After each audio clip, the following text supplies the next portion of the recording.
everyone. This is Hannah. I'm going to be doing an analysis of Bach's Fugue 9. And to start off with, I'm going to play the piece so everyone can listen in and kind of understand where we're going to go with this.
Alrighty, so I'm going to go through an analysis summary before we get into a more detailed analysis of the sections.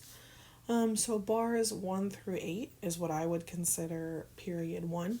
There is a tonic pedal in bars 1 and 2, and it does end with a perfect cadence in the dominant. Bars 9 through 14 is more what I would consider period 2. It modulates towards F sharp minor in bars 9 through 10, and then works its way back to E major at bar 13.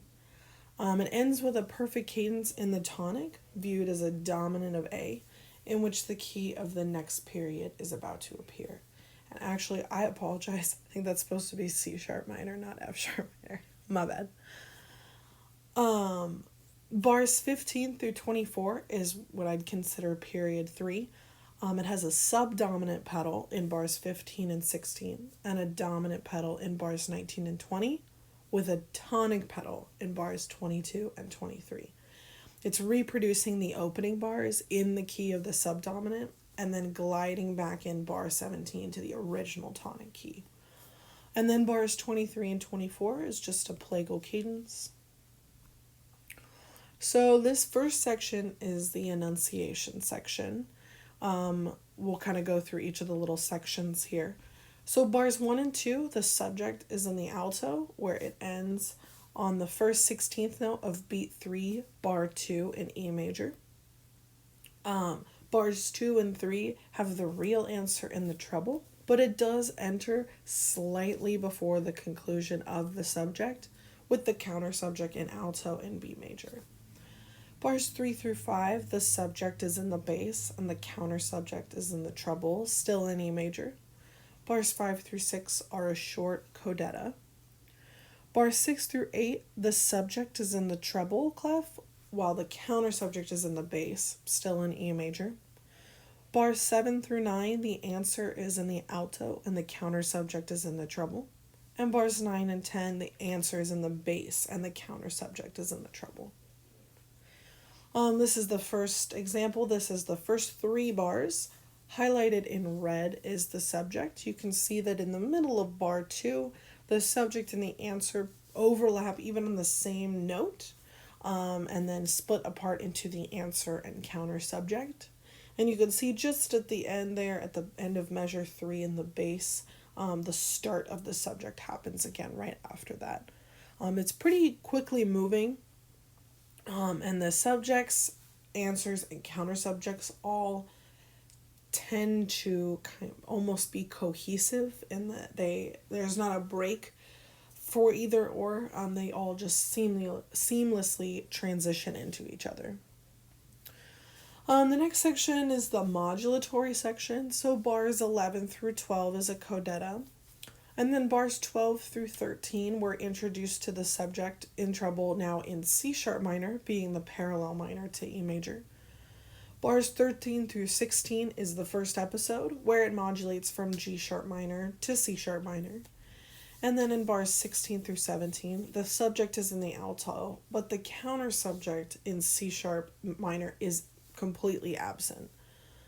Bars 17 through 19 is what we'd consider episode 2, modulating now from C sharp minor into E major again. Bars 19 through 20, the subject is in the bass, and yet again the counter subject is absent, now in E major. Bars 20 through 21, the answer is in the treble clef, the counter subject still being absent, but we are now in a B major area. Bars 21 through 22, the subject is in the alto, and the counter subject does now come through in the treble clef in E major.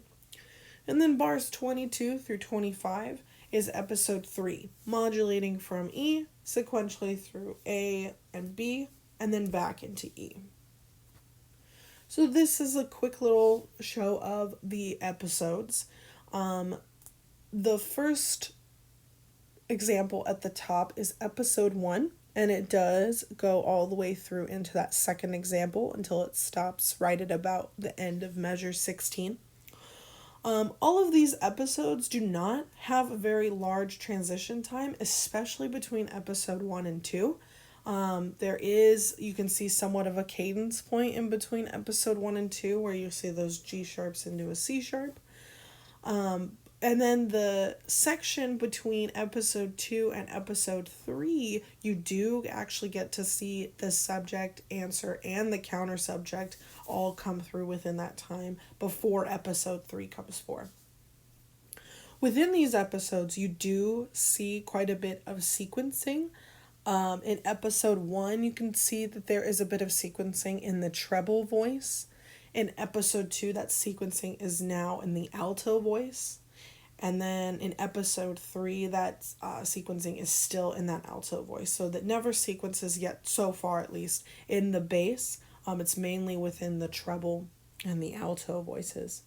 The flow between these three, if you could hear it in that last example, it's definitely harder to tell where all of these episodes are starting and ending, because not only does the piece move fairly quickly, but there's not a significant cadence point to where you could hear a transition happening. It almost is just so smooth that it just happens. And then lastly, the recapitulatory section. Bars 25 through 26, we do get the subject in the treble clef and the counter subject in the alto, like in E major, which is similar again to the beginning. And then bars 26 through 29 are the final coda in E major. And in that coda, in bars 28 and 29, the answer is fragmented within the bass, slightly altered to be able to get to that plagal cadence at the end. So this is the ending. You can see we have the subject and the counter subject against each other, and then the yellow highlighted is the codetta, and I've highlighted the blue in the bottom of the bass as our fragmented answer. You can see that starting in all the way, at the beginning of measure 27, you can see that it's doing those first two notes of the subject, similar to where you see it highlighted in red in measure 25. Those two notes are then repeated in the bass for measure 27 to 29, just fragmented through, with the rhythm also being a bit off.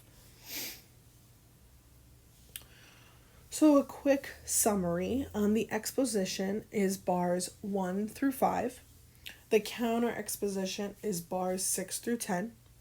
There are 3 episodes in total, and the final coda is in bars 26 through 29, with 2 smaller codettas earlier on. Before we move into final remarks, I feel that the episodes did relate to the subject, and we can go back to those episodes real fast. It has similar material, not necessarily to the subject, but more so to the counter subject, or at least it's a mix of both. For instance, in measure 15, you can definitely see it has, starting at the beat 3 of measure 15, that's a subject section, whereas it's also a mix of the counter subject within all 3 of the episodes. I also still find it really interesting that it only was in the treble and alto voices, but never ended up being in the bass voice.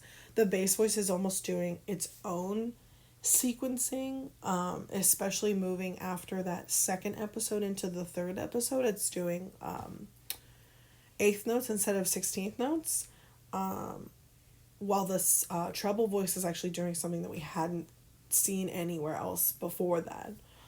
So it's just a really interesting comparison between the two.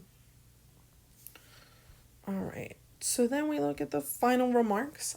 Each of the periods have momentary subdivisions. For example, in period 1 at bar 4, in period 2 at bar 13, and in period 3 at bar 18. Bar 14 is made to perform somewhat of a double duty, as it's a concluding bar of period 2, but also it's a connecting bar to period 3. I believe that's a typo as well, my bad. As the dominant 7th chord is placed upon it to lead to the key of A major. This fugue has a real answer, which in turn does make it a real fugue. The counter subject is very short and stands against only a small portion of the actual subject, and on 3 occasions, like we mentioned before, in bars 16, 19, and 20, it's completely omitted. The episodes are constructed from fragments taken sometimes from the subject and sometimes from the counter subject, which we had discussed just previously. And in the coda, a fragment of the answer is introduced in the bass to conclude with. And I believe that that's just to sum up what we had seen within the subject now in the bass, since it is not reflected in the bass a lot as often within the piece as it is in the treble and alto voices. And it does a really good job of being able to do a plagal cadence into that ending. I really enjoyed this piece. I think it was interesting to look at a fugue after looking back at past fugues, and then just over the last week or so looking through other fugues. Honestly, I felt like this one was fairly simple. The modulations all made a decent amount of sense. We were either in the subdominant or we were in a parallel minor, and didn't make them too confusing, which was really easy to follow. And you can definitely hear it within the piece that there are those modulations, but that they are not, they don't feel out of place where they are put in, which is really nice. Hope you like this presentation. Thank you for watching and have a good summer.